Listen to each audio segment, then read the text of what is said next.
what's up? Welcome back to the CEO Pulse podcast, where you get the real, the raw, and the mind of entrepreneurship. We are here with another episode of Mindset Mondays, and my co-host, Justin Thorstad.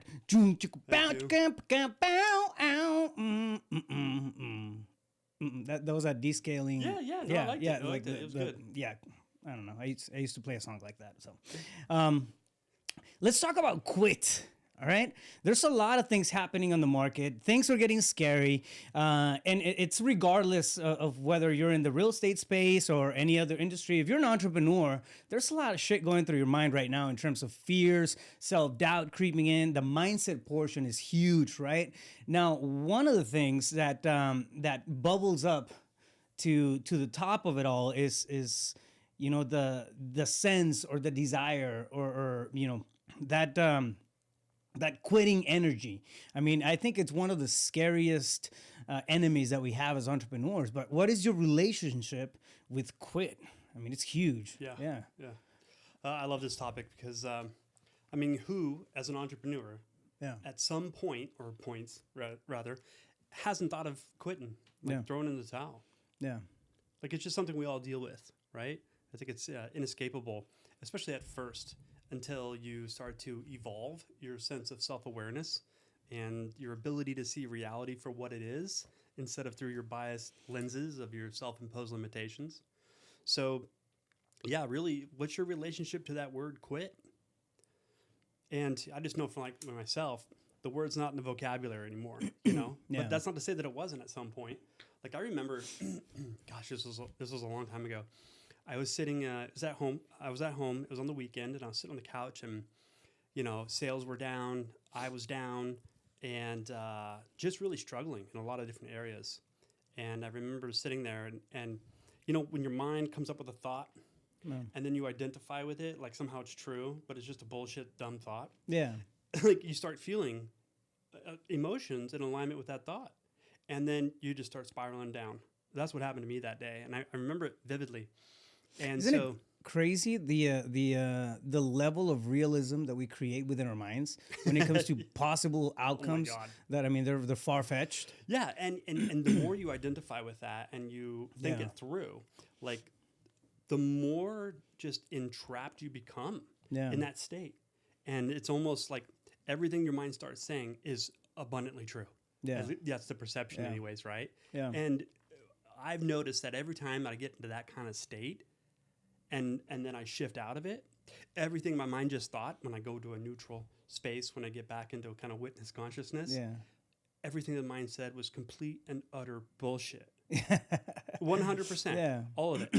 And so, anyways, I'm sitting there on the couch, and you know, I'm thinking these thoughts, and I'm getting in that state, and I'm just like doom and gloom. I suck. Da da da da. And I just start crying, and I just had it out. And my wife at the time's like, what's wrong? And I'm just like, oh, I'm just such a loser, da, da, da, da. You know, and I was really going for it. And but it's how I really felt in the moment. And I remember that situation because it was such a defining moment. Because at the end of that, and just releasing some of that resistance and tension and so forth, I just remember thinking, wait, if I do quit, what the fuck am I going to do? Like, I don't have any other skills. Real estate's the only thing I know. It's the only thing I know. I know how to do. And there's no way I can get a job that's going to pay me what I earn. Yeah. You know what I mean? So, you know, there's like, okay, what's the problem? Da, da, da. And this was well before any of my personal development over the last 8 years. You know, this was a while back. And oh my gosh, yeah, that was a long time ago. But anyways, I'm just grateful, like, to my mom. One thing I'm grateful for. In what she instilled into me just by watching her, modeling her as a young child, of like her work ethic. Like the woman just wouldn't quit, and she'd go until the job was done, and you don't take a break until you're done. And you know what I mean? Yeah. And so I think for entrepreneurs, the relationship with quit is so vital, because if quitting is an option for you in anywhere in your personality, you shouldn't be an entrepreneur. Yeah. Because think about it. When does that thought of I'm going to quit come up? When you're winning? No. When you're losing. And when you're losing, like I think your mental resilience is everything in entrepreneurship, because you're going to face adversity. Things are going to go wrong. Things are going to happen that you didn't plan for, predict, anticipate.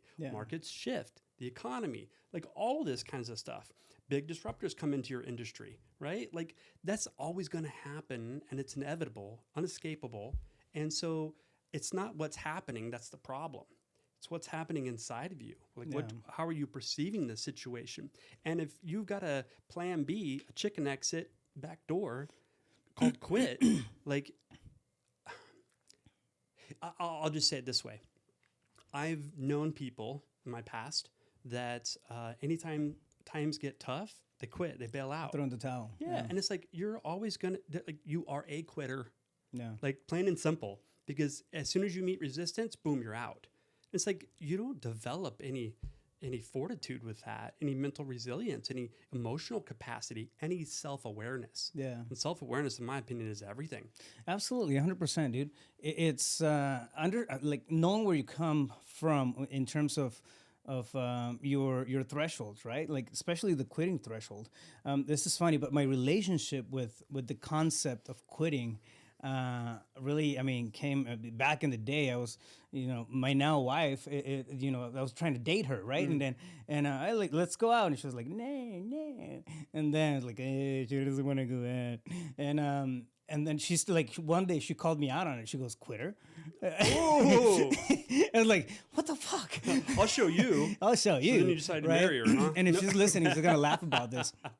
But it's so the whole quitter thing kind of got introduced to me from the ego side of things. Like, all right, I see how it is. I'm not quitting, and then created a monster, from that point, and the whole thing, like the word, yeah, exactly. Like there you go. But it's from that point forward. You know what I mean? It's the word itself, the trigger, like just. I see it in front of me whenever I even contemplate the idea of quitting on something, right? It's quitter. It's like, no, it's not happening. Yeah. And you can present it in so many different ways. I was looking at a reel the other day, and I think it was Brad Lea or I don't know, one of those guys, and they were talking about, and this is going to be very graphic, but they were talking about listening to the bitch within you, and I mean it's very very very rude, right? But he was putting it in those terms, like right when you're dropping something because of adversity, not because of a pivot or a shift in perspective or a shift in ideals or like that's okay.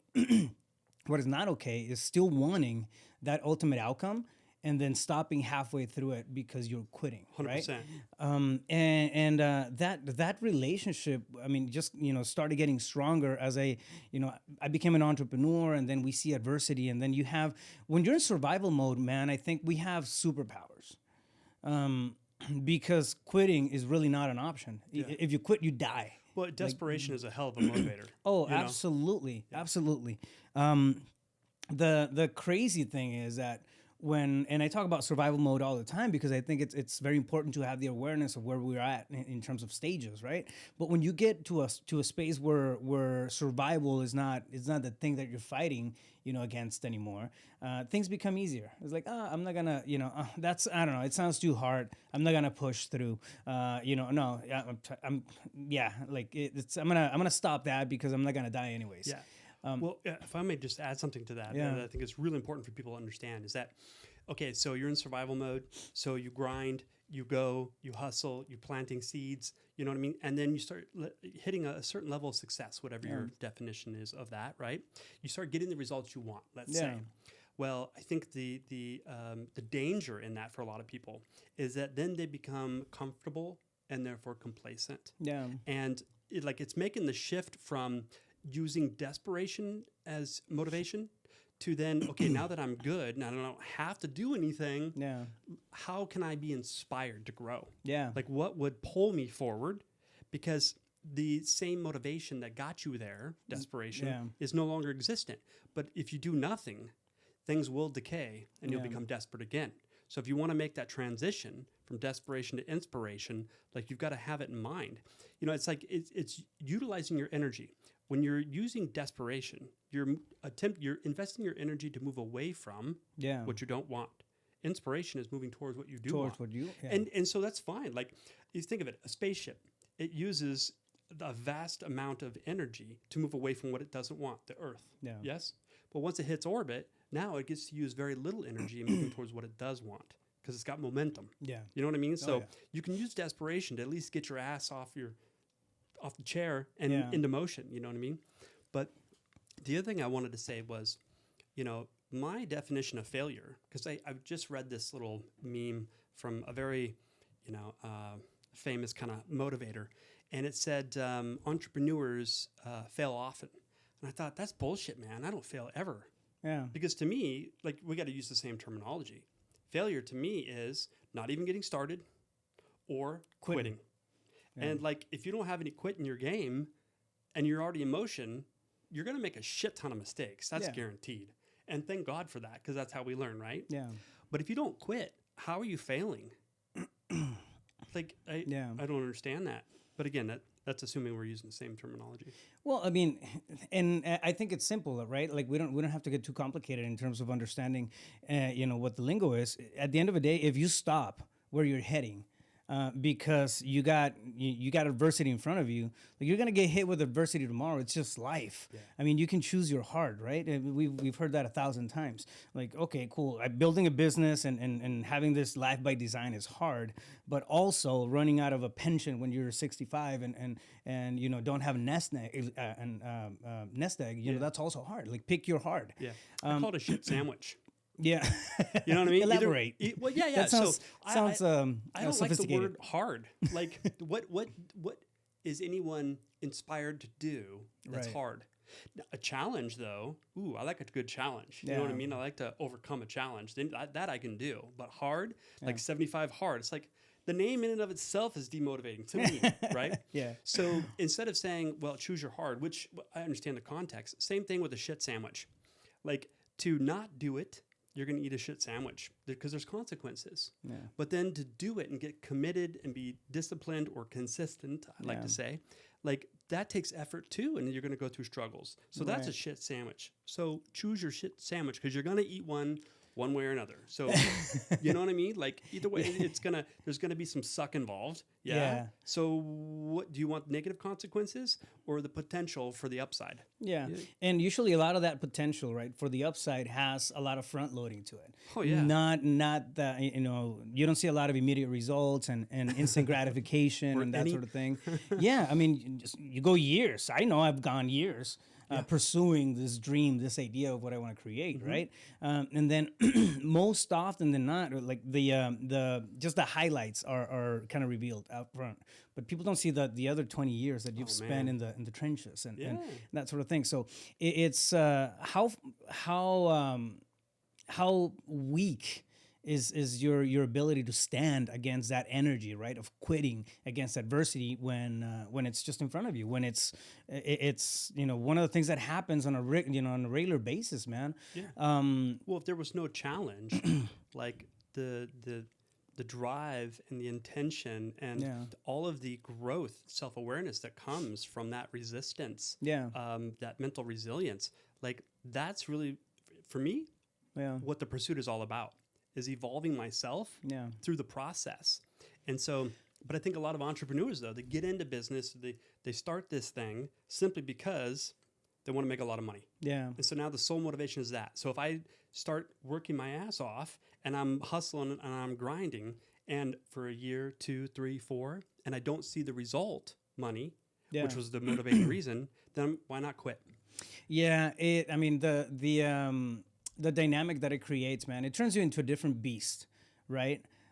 First off, I can't, grinder. And it's from the grinding standpoint, the hustle standpoint, but also from the appreciation and the gratitude standpoint, man. Like, if we don't have those difficult, stages, I feel that we have to overcome, where does the character get built? I mean, this is one of my favorite books, Hard Times Create Strong Man.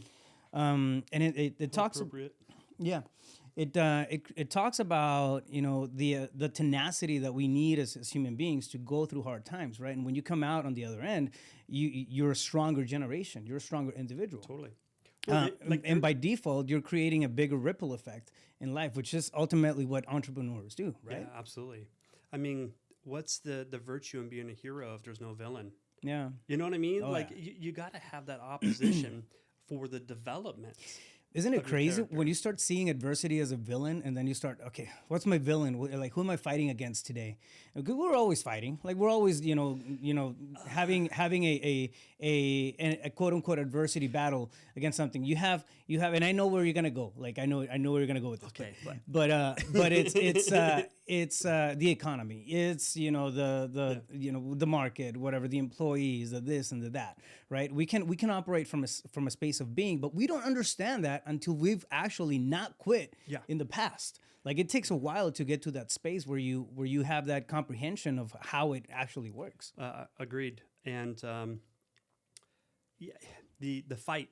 Yeah. You know, like everyone loves a good fight, and I used to as well. Like, total fighter, just because of my childhood, and then identifying with some of the labels of, well, I've got Norwegian Viking blood and Irish, and I'm a Leo and fiery and da-da-da. And so it was kind of like this pride that I got to, wear. And what I realized in the amount of fights, let's say, that I've been in, physically and otherwise, just battling economy, myself, I began to realize that there was no fight.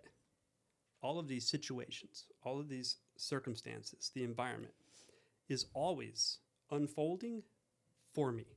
Like, these things are happening for my benefit.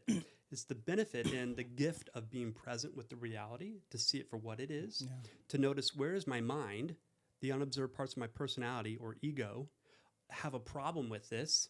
Why? What is that I get to let go of, so it's no longer running me? So I'm behind the mind, paying attention to what the mind has to say about it through its biased lenses, and letting that shit go and reframing the lens in which I perceive information. Now, case in point, right? How many not quits did you have to go through to finally adopt that mentality? Oh, I lost count. That's the beauty of it, right? Yeah, If we don't go through that trench work, you won't arrive. and we don't increase our threshold of quitting, and I mean, it's really a weakness. It's what it is, right? It is. If it's and again, I'm saying don't quit something that's. I'm not saying don't quit something that's detrimental, that's toxic, killing you, or that's toxic. Talking like a relationship or a bad business deal. Sure. Like, there's things that you have to stop, right? Like, we're not talking about that kind of stuff. We're talking about the your purpose in life. When you your have desires. when you have a desire, when you have something in alignment and you feel that's your calling and it's pulling you that way and you're heading that way, and then adversity gets in the way, you get burned out, you get tired, incredibly. Like, this is you feel defeated, you feel like a failure, and then you start adopting this false identity, and take it as real, and choose to quit. Like, that's the type of quitting that we're going up against. You are gonna see that as an entrepreneur. Right now, it's a vivid example of I mean, we see real estate agents, right? I mean, dropping like flies left and right. Yeah, I'm not upset. I mean, I think it's got to be gotta thin the herd. Yeah, it's got to be a thinning of the herd, and there's going to be a lot of opportunity here coming up. But again, that's if you don't quit. Yeah. If you just go through the motions, and if you have this solid grip on what you're becoming, right? Stick to it. I feel like a lot of the problem when it comes to quitting lies in having no clarity over what we want. If you don't have this, like, for example, I don't know, there's no set goal. If you want to, start simple and pragmatic, right? I'm not talking about a life purpose. I'm not talking about, what my life needs to look like when I'm 80. I'm talking about, the now. If you're going through a tough time and you don't have clarity over what's on the other side of that adversity, like, a fucking Netflix show is gonna make you quit. Yeah. You know what I mean? Yeah, new series. Yeah, exactly. I mean, they are intriguing, but it's important to understand that it's easy to lose grip on traction, on any momentum that we have gained. If, like, let's say you've been hustling for the last 3 months, and then boom, next thing you know, the Fed did their thing, and then they're like, oh shit, all my marketing is like, it went nowhere. Yeah. You can throw in the towel, or you can figure out a way to pivot, right? But not quit.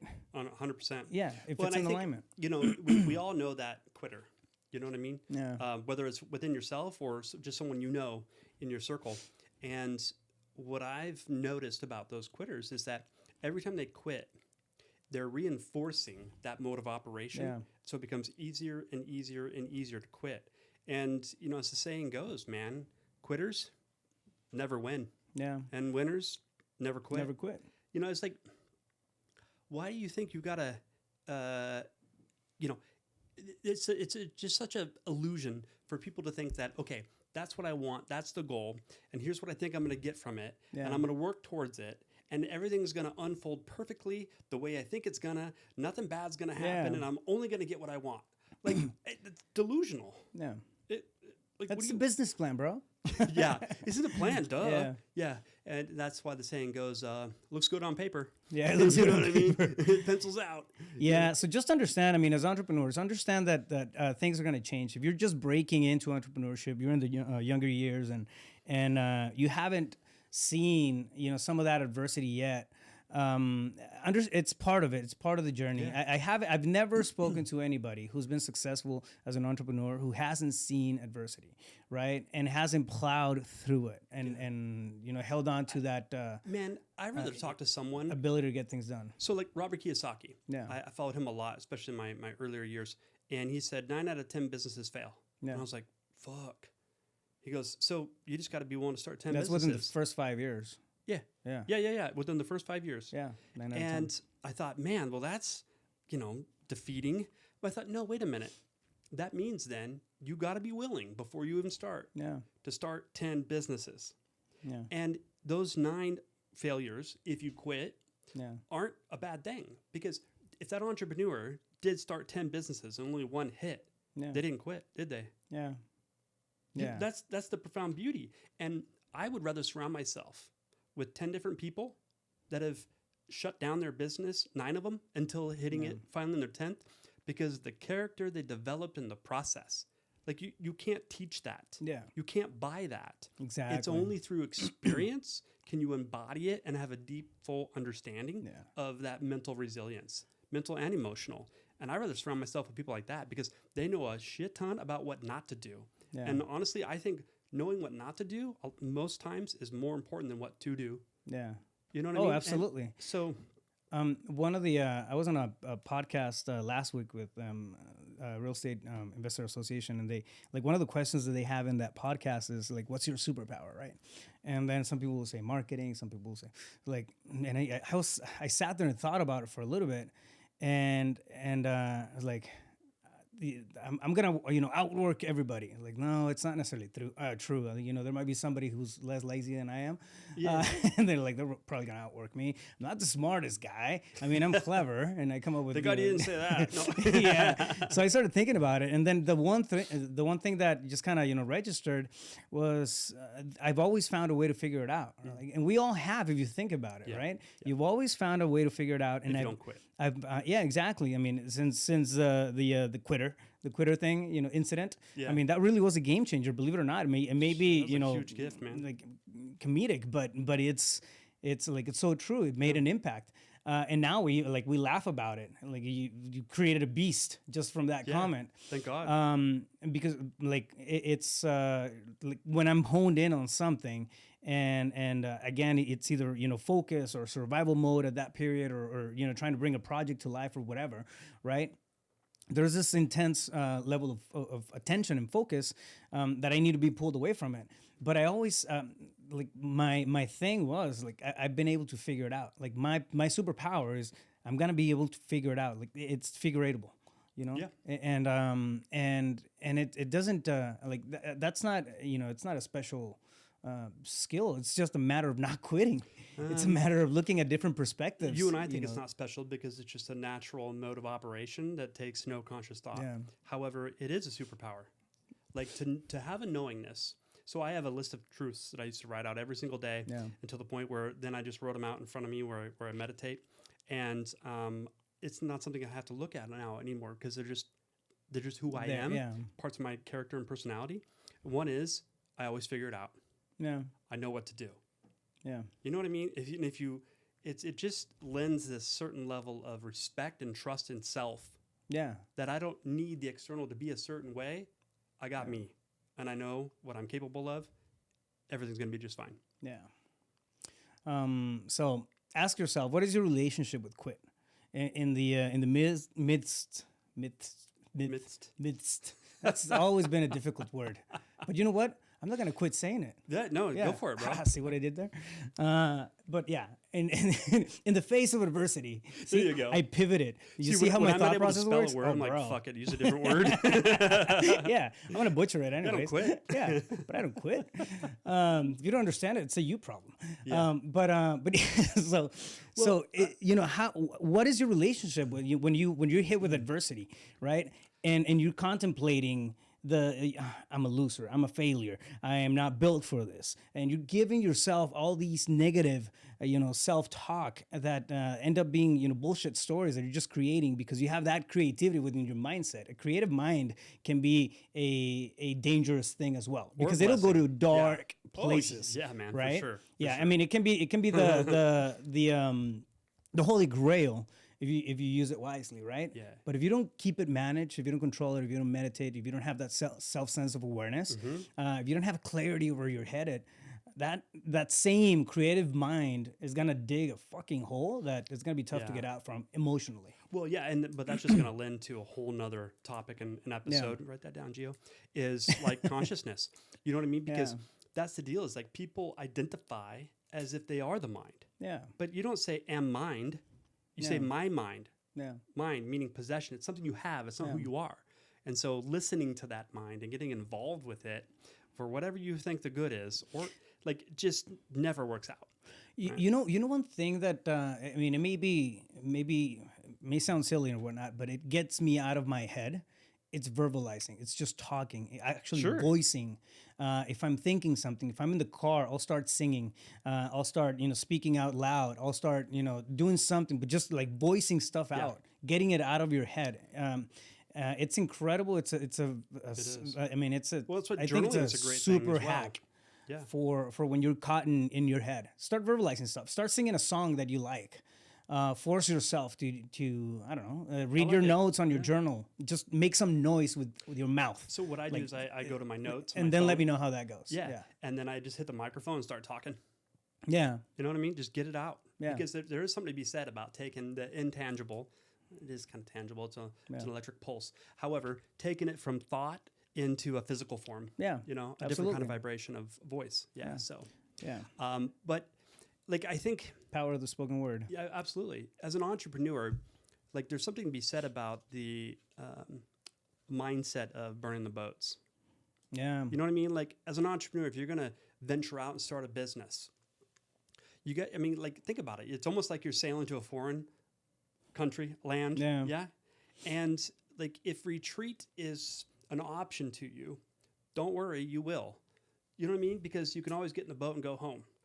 However, when you sail to that foreign land, you burn the boats, there's no possibility of retreat. What do you think is going to happen? I mean, seriously, you're all in. That's the epitome of committed. Yeah. I will until it's done. Yeah, I think we have to have the willingness to put ourselves in survival mode sometimes, just because we don't understand the space that we're getting into, right? We may understand the theory behind it, but until you live it, until you actually assume responsibilities, you have that, and we'll get on a day-to-day pragmatic here, but a payroll on top of you, you have stuff that you have to handle. Yeah. It's a totally different weight, right? Yeah. Now it's a different type of fire, man. It just burns hotter. Absolutely. Well, and if you've never had an experience of that thing you're about to go do, you don't understand what it's going to take. Yeah. Period. Like, and you just got to have that level of honesty with self of, I don't know what the fuck I'm doing. Yeah. I've talked to a few people. I got a best guess However, I'm about to learn a lot because I'm going to make a shit ton of mistakes. Yeah. And isn't that wonderful and beautiful? Because I'm going to learn. I'm going to be better equipped for whatever I do next. Yeah. Because this isn't going to be the end all be all. Yeah. You know what I mean? Document your story too. Document your journey. I mean, that's huge, right? When like one of the things that kind of gets me out of that, shitty state of conversation is within my head is looking at, okay, what are my wins? It's something that I do on a regular basis. If you look at my journals and my notebooks, like what were my wins yesterday? I can tell you, okay, I had this really good call from a student. This happened. That's a win. They won, but it's a win on my book as well. We closed something that had a new experience. What are my wins, right? As we go through this process, if you don't identify what you're winning at, it's gonna be so easy, man, to quit just because you don't have clarity over the good and the bad, and all you're seeing, all you're feeling is that emotional attack. I hope people that watch this write that shit down, because if you're not paying attention to your win, and I don't care how damn small it is, because what you pay attention to is where you invest your energy, and where you invest your energy, that will grow, expand, and multiply. Yeah. And it's so easy and so natural for most people to focus on what's not working, what's going wrong, where do I suck? And like now that's gonna just be the object of your consciousness, what you pay attention to. Yeah. So you might as well, if you get to choose, and you do, you might as well focus on the wins, no matter how fucking small. Because you find one, it'll lead to the next and the next and the next. And pulling threads. It's a great way to debrief yourself throughout your, at the end of your day. Yeah. 1,000%. So again, just ask yourself, what is your relationship with quitting, right? Where have you done it before that you're kicking yourself in the ass now? What kind of opportunities have you lost in the past? What kind of opportunities lay in front of you? You just don't quit. If you stay, continue on the path, and if you create that level of clarity that you need to have in order to have that fortitude, right? That mental fortitude. So, good talk, man. I love that topic. I mean, it's very relevant, especially now. There's a lot of turbulence, a lot of stuff going on all fronts, right? So we have to have it. If anything, we can control that, the little ecosystem within, our heads in terms of the self-talk, the vision that we create, the path that we're carving out for ourselves, and then take that to the next level. So, Love it. Justin, where can somebody get a hold of you? JustinThorstad.com, or my phone number. Text me. Call me, 602-348-8534. Fire! All right, fam. And I'm going to ask you that if you like the content that we're putting out there for you on a regular basis, please subscribe, like, and share. Send this out to somebody who you think might benefit from the podcast and our conversations. And if you want to get a hold of me, I'm pretty active on social media at Rafael Cortez CEO. On Instagram, Facebook, and the real estate investment Facebook group is reiwholesaling.com. With that being said, fam, love you. We'll catch you on the next one. Stay focused. You got this. Bam! Let's go.